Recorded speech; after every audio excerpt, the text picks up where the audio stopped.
Kerja keras nggak akan membuat kalian kaya. Saya yakin banyak dari kalian yang mungkin nggak setuju dengan statement ini.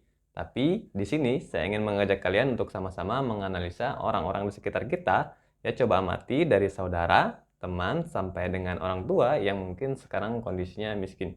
Apakah mereka kerja keras? Ya, kita coba lihat juga orang-orang di jalanan seperti ojol-ojol yang nganterin penumpang dari pagi sampai malam, yang nganterin makanan walaupun kondisinya hujan lebat. Kemudian kasir di minimarket ya, yang jaga dari pagi sampai dengan sore, di shift-nya dia dengan baik. Apakah mereka nggak kerja keras? Ya, kerja keras, tapi apakah mereka berkelimbangan harta? Dari sisi uang belum tentu. Nah, di sini saya ingin tekankan, kerja keras itu bukan satu jaminan bahwa seseorang pasti kaya raya dalam hidupnya. Karena ada yang orang punya banyak sifat ya, sifat bagus, yang lain tapi dia bukan pekerja keras. Jadi, susah untuk mengakumulasi kekayaan dalam hidup, jadi minimal memang harus ada kerja keras, tapi belum tentu yang bekerja keras itu dia akan menjadi kaya dalam hidupnya. Nah, di sini saya akan sharing 7 poin tentang yang menurut saya bisa membantu mengubah pemikiran kalian, terutama kalian yang sedang dalam proses mengakumulasi kekayaan hidup ya ini hasil dari analisa saya sepanjang 15 tahun, 20 tahun terakhir berkarir dan juga berbisnis, juga berinvestasi, dan saya harap kalian catat dengan baik dan setiap beberapa saat kalian lihat dan lagi catatannya supaya ini meresap ke pemikiran kalian. Yang pertama adalah mindset orang sukses. Jadi kalau kalian ingin mengakumulasi kekayaan dalam hidup, mindset kalian itu harus mindset orang sukses. Gimana orang orang sukses mindset-nya itu mindset sukses itu tidak menyalahkan. Jadi apapun yang terjadi pada diri kalian itu adalah salah satu kalian sendiri. Jadi kalian harus bertanggung jawab atas hidup kalian. Orang miskin kebanyakan kalau misalnya ditanya tentang segala sesuatu yang kurang baik dalam hidupnya, dia menyalahkan luar ya, luarnya, eksternalnya, dia menyalahkan orang tuanya, dia menyalahkan partnernya, dia menyalahkan teman terdekatnya. Kalian harus merubah itu ya. Jadi semua dari sekarang, mulai dari sekarang, jangan jadi salahkan diri sendiri. Kenapa kalian bisa semiskin ini sekarang? Yaitu karena kalian sendiri. Apakah kondisinya itu salah? Kalian walaupun memang dalam hidup itu ada hal-hal yang kita nggak bisa kontrol ya. Kalau kalian terlahir di satu keluarga yang benar-benar miskin dan susah gitu dan nggak bisa kasih kalian pendidikan yang bagus juga untuk memang berat, tapi itu adalah hal yang nggak bisa kalian kontrol. Yang kita bisa kontrol, apa yang bisa kita action, apa yang kemudian dapat kita lakukan, yang bisa kita lakukan itu bisa kontrol emosi, bisa juga dengan jangan pernah menyalahkan pihak eksternal, salahkan diri sendiri, kemudian kalian harus melihat diri kalian ini dengan besar ya. Seseorang menjadi besar itu biasanya dia akan melihat dirinya itu besar sebelum dia menjadi orang yang besar. Coba kalian melihat Cristiano Ronaldo, pemain bola yang terkenal, apakah mungkin Cristiano Ronaldo pada saat dia belum menjadi seperti sekarang, dia menganggap dirinya bukan siapa-siapa? Apakah mungkin dia jelek-jelekin dirinya? Tiap kali mungkin mungkin Cristiano Ronaldo itu dari awal memang dia sudah ambisius, jadi dia sudah berpikir bahwa dia adalah yang terbaik di dunia ya, makanya bisa menjadi seperti ini. Nah, kalian harus seperti itu. Harus bisa menempatkan mindset kalian itu sama seperti levelnya orang-orang yang sekarang top di dunia ya, seperti Ronaldo, Messi, yang mungkin di bisnis juga atau di karir itu orang-orang yang ada top itu cara berpikirnya seperti kebanyakan. Nah, yang pertama ini adalah masalah mindset orang sukses. Kemudian yang kedua itu adalah dari sisi kompetitif hidup. Ini adalah kompetisi, mau nggak mau, terima atau nggak terima, hidup ini adalah kompetisi. Apapun yang kalian kerjakan dari sekolah itu adalah kompetisi. Rankingnya, kuliah juga sama, ada nilainya adalah kompetisi. Mentoknya di beberapa kerjaan juga sama memperebutkan posisi ketika naik ke posisi tertentu. Misalnya sampai manajer kepala divisi, makin lama makin sempit, maka berkompetisilah dengan orang-orang untuk dapat posisi itu. Bisnis juga sama berkompetisi di dalam suatu industri untuk apa namanya tuh? Untuk menjadi pemenang di industrinya, untuk dapat market share yang terbesar ya, pangsa pasar yang terbesar apapun itu dalam hidup adalah kompetisi. Kalian harus terima itu dari sekarang dan kalian harus punya satu sifat di mana kalian kompetitif ya tentunya. Jadi kalian harus agresif ya, terutama dalam konteks kalian mau jadi kaya. Coba kalian tanyakan naik motor, dia naik mobil, gimana caranya gue bisa naik mobil, ilmu apa yang gue nggak punya, apa yang dia kerjain. Nah itu segala macam tuh bisa cari di online. Biografi orang juga bisa cari di online. Ya, jadi gitu ya. Jadi cara pandang kalian jangan sampai kaku. Jadi untuk mencari cuan itu nggak cuman dua dua banyak ya, banyak caranya ya. Berpikir cuman 2 atau 3, 2 atau maksudnya kayak, oh kita kerja dapat gaji, oh kita bisnis tarik profit dari bisnisnya dalam jumlah besar, udah cuman 2 itu aja, mungkin satu lagi lebih. Nah, jadi sebagai atlet gitu ya, sebagai olahragawan atau seniman dibayar mahal, di luar dari itu ada banyak orang yang kaya dari jual kelas, ada orang yang juga kaya dari jual signal, atau orang yang kaya dari afalatur, ada orang yang kaya karena dia trading, ada orang yang kaya karena jadi broker tanah, banyak cara untuk menjadikannya. Kalau kalian muda, semakin kalian muda, kalian harus bisa mengeksplorasi semuanya semakin, apa sih, mengeksplorasi semuanya, semakin kalian ini ya, banyak mengeksplorasi, maka kesempatan kalian semakin besar. Jadi semakin kalian muda, semakin kalian harus mengeksplorasi semuanya, supaya kalian tahu yang cocok di kalian itu yang mana. Dan tadi saya bilang, jangan sampai kalian kaku cara pandangnya, jadi semua hal itu mungkin untuk menjadi kaya, nggak cuma satu, berkarir, mentok jadi direktur atau berbisnis gitu ya. Ini harus kalian rubah nih cara apa sih cara melihatnya, dan kalian harus obsesif. Obsesifnya itu seperti apa? Seperti kalian ingin juara gitu ya di dalam kalian kerjakan, misalnya kalian harus sudah putuskan, oke saya mau mulai jadi konten kreator deh. Saya lihat nih dari apa yang saya punya, sekarang saya cuma punya HP, kayaknya saya cuma bisa jadi konten kreator karena saya ada HP-nya, bisa langsung rekam. Nah, hari ini rekam langsung, tentuin bidangnya apa, langsung rekam. Nanti dari situ baru belajar yang kurang paling jago di sini ngapain nih, kita harus ngapain lagi nih, teknik apa yang saya belum tahu, ini sifat nih yang harus kalian ada untuk kompetitif dan obsesif. Kalau enggak ada ini, susah kalian mau jadi sangat kaya ya. Karena ini akan nyambung ke yang selanjutnya, saya jelasin intinya harus obsesif dan kompetitif apapun yang kalian kerjakan. Kalian harus pikir gimana caranya untuk menjadi yang terbaik. Kemudian yang selanjutnya itu adalah dari sisi fokus. Nah, ini sangat penting ya. Jadi fokus ini banyak sekali orang yang dia punya banyak sifat yang bagus, bisa mengantar dia kesuksesan, kekayaan dalam hidup ini, tapi dia nggak fokus dalam hidupnya. Dia ngerjainnya itu banyak hal idealnya ya. Jadi saya nggak tahu umur kalian berapa yang nonton ini, tapi idealnya kamu tuh di umur 20 udah nemu apa yang kamu fokusin. Tapi kalau misalnya kamu belum nemu, yang kamu boleh kerjain dulu di perusahaan yang bisa kasih kamu ilmu yang banyak, atau kamu bisa coba-coba hal yang saya bilang kembali lagi seperti yang tadi saya bilang obsesif, cobain banyak hal yang terus, tapi idealnya jadi kamu nemuin ya, ketika kamu nemuin satu, misalnya kamu mau jadi videographer, jadilah videographer yang terbaik. Tahan di satu bidang selama 10 tahun tanpa geser-geser. Misalnya kalau kalian dapat duit sebagai videographer, jangan buka rumah makan. Fokus videographer, gimana jadi nomor satu. Nomor satu itu seperti apa sih caranya? Mainnya setiap tahun, lihat terus ya. Apa yang bisa kalian perbaiki, jangan sampai pindah-pindah fokus. Apakah itu kerjaan afiliator dropshipper sampai dengan bisnis. Apapun fokus satu, yang karena kita semua punya waktu 24 jam. Hal terbaik bisa kita lakukan adalah waktu yang kita punya itu difokusin ke satu setajam mungkin. Jadi konglomerat itu punya bisnis banyak ya gitu ya, misalnya kalian lihat ada konglomerat, dia bisnisnya ada banyak nih, tapi kalau telusuri, oh ternyata bisnis dia nomor satu itu bisnis cat ya, catnya itu udah besar, dapat uang banyak di sana, baru dia mulai yang lain. Biasanya seperti itu, satu dulu tajam, baru dia mulai yang lain. Tajam ini sampai bisa dilepas stabil, tiap bulan besar sekali dapatnya, baru ke yang lain berkarir juga sama. Jarang ada orang jalanin beberapa bidang sekaligus sampai mentok. Biasanya satu marketing, yang marketingnya aja sampai mentok gitu, sampai di atas yang nanti mungkin dia menjabat sebagai CEO. Dia pegang semua, tapi intinya kalian harus bisa fokus memang fokus ini nggak gampang ya. Ini saya ngomong gini juga, saya sendiri dari bulan ke bulan ada tendensi kepikiran untuk melakukan hal yang di luar dari fokus saya, dan saya selalu mengingatkan diri sendiri. Jadi kalau kalian juga harus mengingatkan diri kalian, fokus satu aja yang kalian jadi yang berpotensi untuk membuat kalian jadi lebih baik, ataupun jadi yang terbaik di sana.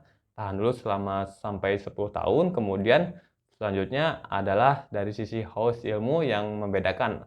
Nah, konglomerat ini kalau kalian berdiri bareng nih, ada satu misalnya Pak Khairul Tanjung, Pak Sukanto, Tanoto, atau pemilik Salim Group berdiri berdampingan dengan kamu, apa bedanya?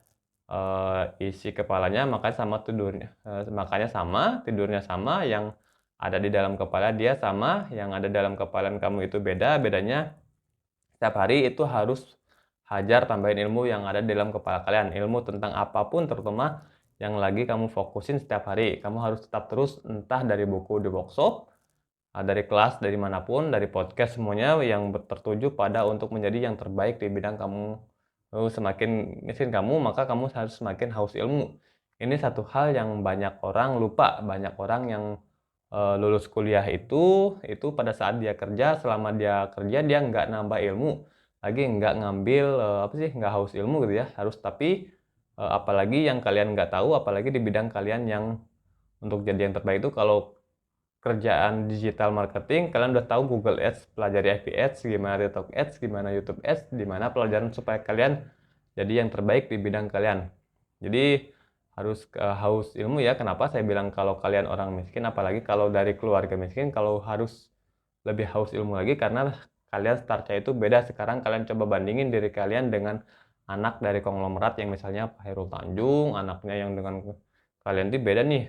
Pada saat umur 20 lulus kuliah, dia jadi jadi kepala dia itu udah banyak ilmu konglomeratnya. Setiap hari dia makan bareng sama orang tuanya, setiap hari diceritain ilmu kehidupan, ilmu manajemen, ilmu bisnis, ilmu karir, sedangkan kalian nggak dapat itu. Makanya kalian harus agresif, karena kalian kalah startnya. Ibaratnya dia start di kilometer 10, kalian dari nol yang harus kejar itu dengan agresif, dorong diri kalian untuk menyerap ilmu yang bisa kalian, agar kalian bisa seimbang gitu ya pas mulainya gitu. Jadi kalian harus haus ilmu ya. Kemudian yang selanjutnya adalah orang lain itu nggak peduli sama kamu. Banyak orang yang dia nggak melakukan sesuatu karena takut orang lain tuh ngomongin apa, orang lain tuh peduli banget sama dia, padahal orang lain juga nggak peduli sama kamu, peduli dengan hidup dia. Jadi kamu juga ujung-ujungnya mikirin kamu gimana, dan jadi kamu harus tahu kalau orang-orang itu sebenarnya memang ujung-ujung mikirin diri sendiri, juga nggak ada yang mikirin kamu. Jangan terlalu peduli dengan omongan orang gitu ya. Ikutilah apa yang ingin kamu lakukan, dan ini yang selalu saya tekankan, kamu harus ingat 100 tahun lagi orang-orang ada di sekitar kamu, termasuk kamu itu udah mati, nggak ada di sini, di bumi ini. Terus apa yang orang-orang di sekitar kamu, termasuk kamu itu udah mati ya, udah nggak ada di sini, di bumi ini. Terus apa yang kamu takutin? Mulai gagal diketawain, takut apa dia juga mati, kok nanti kamu juga sama-sama mati ya. Terus nyobain sesuatu presentasi di depan hal yang simpel, diketawain, harus terus diketawain ya. Kenapa? Apa efeknya terburuknya? Ketahuilah yang udah. Nah itu cara berpikir seperti itu, ya cara menghadapi dunia seperti yang harus kalian biasakan. Nah, jadi gitu, karena orang nggak peduli dengan kalian, yang semua orang juga mikirin tentang diri sendiri, jadi saya ingin mengajak kalian untuk bermimpilah setinggi mungkin. Jangan sampai mimpi kalian itu dibatasi oleh orang-orang yang punya pendapat. Kalian takut ngomong, "Oh, gua pengen punya restoran terbesar di Indonesia, 500 cabang," gitu ya. Takut diomongin orang, diketawain. Nah, itu kalian tuh ngikut ke orang, padahal nggak ada apa-apa ya di sana, kok punya mimpi sebesar. Siapa tahu benar terjadi seperti yang tadi saya omongin ya, kayak Ronaldo. Itu Ronaldo karena dari awal dia tahu dia itu Ronaldo terbaik ya di dunia. Nah, kalau kalian harus seperti itu. Jadi pemikirannya itu saya harus tanamkan mindset bahwa saya itu yang terbaik ya. Jadi, tapi jangan sombong juga ya. Jadi untuk semangat motivasi diri, jadi nanti pas besar baru bisa jadi kaya nih. Nah, ini mengajak kalian untuk bermimpi sebesar-besarnya, target secara keuangan, target secara karir ataupun bisnis, ataupun bermimpilah yang sebesar ya. Jangan jangan peduli dengan orang lain, karena orang lain juga nggak peduli sama kamu. Kemudian yang selanjutnya adalah take action. Sekarang kalian harus ingat bahwa orang lain juga nggak peduli di umur kalian ini ya, itu jalan terus. Sekarang kalian mungkin umurnya 20 atau mungkin 30, ya 1 tahun demi 1 tahun itu waktu jalannya cepat sekali, nggak berasa. Jangan sampai kalian menunda-nunda apa yang dipikirkan kalian karena kalian ngerasa waktu itu panjang ya. Nanti sekalian sekalian sekali kedip, percaya saya, tiba-tiba udah 10 tahun lewat. Apalagi kalau kalian udah berkeluarga dan udah ada umurnya. Yang tua, semakin kalian tua, energi kalian semakin sedikit. Jadi kalau kalian mau nyoba-nyoba hal baru, itu akan lebih susah masa tua karena energinya nggak seperti saat muda. Di saat muda mungkin bisa nyubuh-nyubuh tidurnya subuh jam 3 masih kuat, tapi pada saat umur 40 atau 50 nggak kuat. Jadi kalau mau nyoba segala sesuatu, cobalah saat muda. Capek, sangat muda, capeknya sekarang, jadi jangan capek nanti kita hajar semuanya capek di sekarang supaya nanti nggak usah capek-capek lagi ya.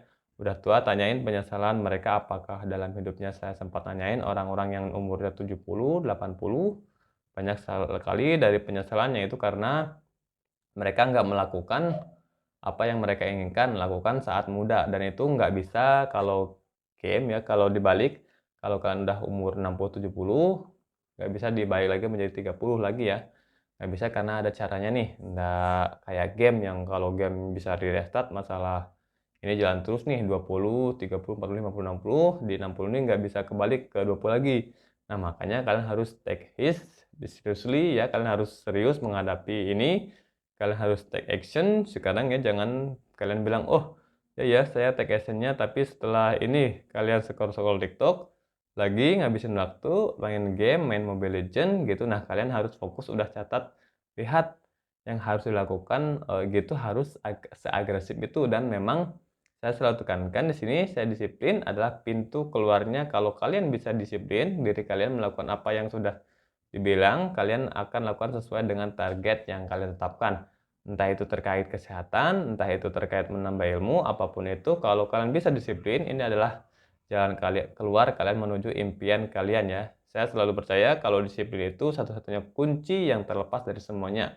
Kalian harus bisa disiplinkan diri kalian. Saya selalu percaya kalau disiplin itu satu-satunya kunci ya, yang terlepas ya.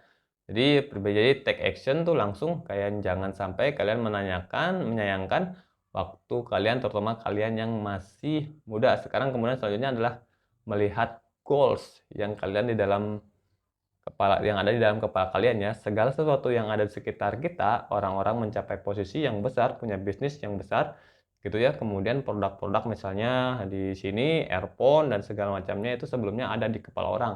Ada dalam ide kepala orang yang kalau kalian ingin mencapai satu target terbesar, kalian harus bisa melihat itu dalam kepala kalian dulu ya. Kalau desainer yang kalian terbaik sebagai desainer ya, semuanya orang besar mencapai top di bidangnya, itu bisa melihat dengan jelas mereka itu siapa dan apa posisi mereka di situ. Nah, jadi saya harap eh, teman-teman semua bisa menjadi orang besar ya, mencapai top di bidangnya, itu bisa melihat dengan jelas mereka juga siapa dan apa posisi mereka itu di situ. Jadi saya berharap kalian bisa juga lakukan itu ya, misalnya menjadi yang terbaik dengan seberapa banyak. Nah, kalau mau lagi lebih lengket bisa di-print, karena itu saya lakukan. Jadi barang-barang yang ingin saya beli, skala bisnis yang ingin saya capai itu saya print semuanya, saya visualkan, saya supaya masuk ke alam bawah sadar saya. Nah, dan kalian itu tiap hari akan fokusnya ke sana gitu secara alam bawah sadar. Saya ingatkan di sini, tujuan kalian menonton video ini adalah ingin menjadi kaya ya. Jadi jangan pakai alasan, "Oh, harta nggak dibawa mati." Udah itu alasan, itu adalah alasan dari orang-orang yang nggak jadi kaya. Intinya sekarang kalian ini menjadi kaya, mengakumulasi kekayaan, lock pikiran kalian yang 7 poin tadi, kalian catat, kalian renungkan setiap beberapa saat, lihat lagi dan eksekusi dari sekarang. Pertanyaan saya di sini adalah apakah kalian umurnya itu 20 tahun atau 30 tahun lagi masih akan miskin, atau kalian menjadi kaya, dan seberapa kaya? Lihat ya, kalian bisa buka video ini lagi di usia kalian nanti 20 atau 30 tahun setelah kalian melihat video ini. Dan kita lihat ya. Jadi itu aja sharing kali ini. Terima kasih sudah menonton. Apabila memang kata-kata saya terlalu cepat atau memang kurang jelas, ya ini harap dimaklum ya, karena ini awal-awal saya teks video. Oke, saya rasa cukup. Kalau ada yang kurang jelas bisa tanyakan di kolom komentar. Jangan lupa subscribe channel ini biar saya termotivasi juga ke depannya untuk membuat video yang lebih baik. Terima kasih, bye-bye.